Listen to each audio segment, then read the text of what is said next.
7h47 Sud Radio vous explique, la police vient de découvrir un réseau de très jeunes tueurs à gages qui opéraient sur tout le territoire, la région parisienne, la Bretagne, Marseille. Ce sont des très jeunes, certains sont des ados, 9 sont interpellés, soupçonnés d'appartenir à ce réseau. Nous sommes avec Alain Bauer qui est professeur bien connu en criminologie. Bonjour Alain Bauer. Bonjour. D'abord, qu'est-ce qu'un tueur à gages ? Un tueur à gages, c'est quelqu'un qui ne vous tue pas parce qu'il ne vous aime pas, parce que vous l'avez quitté, parce qu'il a un différend personnel avec vous. C'est quelqu'un qui fait ça d'un point de vue professionnel, rationnel et dénué de toute raison autre que l'argent. Oui, c'est ça. Alors là, visiblement, c'est un réseau avec des très jeunes. Certains sont des ados. Ça vous étonne ou pas ? Alors en France, oui, c'est une première. Alors pas les règlements de compte. Les règlements de compte entre trafiquants de stupéfiants commencent avec des gens qui ont 15, 16, 17 ans dans des relations de tu m'as volé ma drogue ou tu es sur mon lieu de deal ou tu ne m'as pas payé une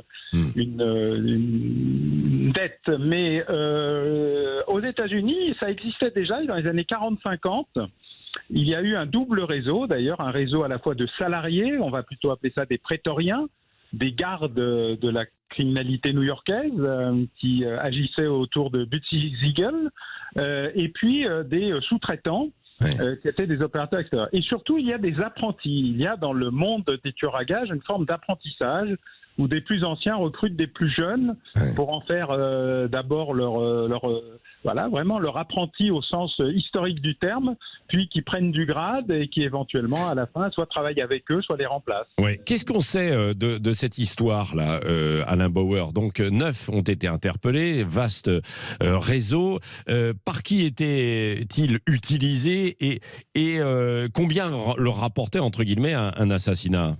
Alors d'abord, l'enquête est en cours, oui, donc c'est on en ne sait cours. pas grand-chose. Et puis tout ça, pour l'instant, ce sont des présumés suspects. Pour l'instant, ils sont interpellés, auditionnés, mais certains en ont dénoncé d'autres.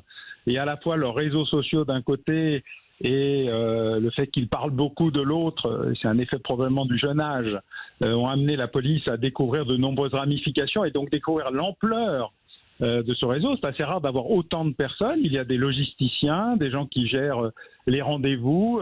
Ça ressemble un peu à un réseau de prostitution revisité d'un point de vue purement technique. Avec du trafic venant d'êtres humains en quelque sorte aussi qui viennent de l'étranger, quoi. Oui, il y a un peu de tout. On est plutôt dans une logique multitâche dans le crime moderne.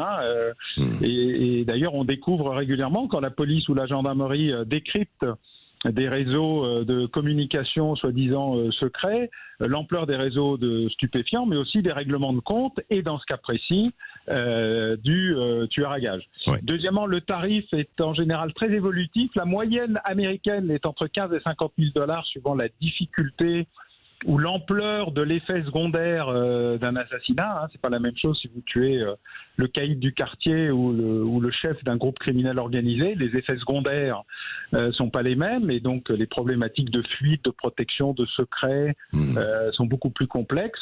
On va dire que c'est à peu près la même chose en euros désormais. Ouais, 15 à 50 000 € donc pour tuer quelqu'un.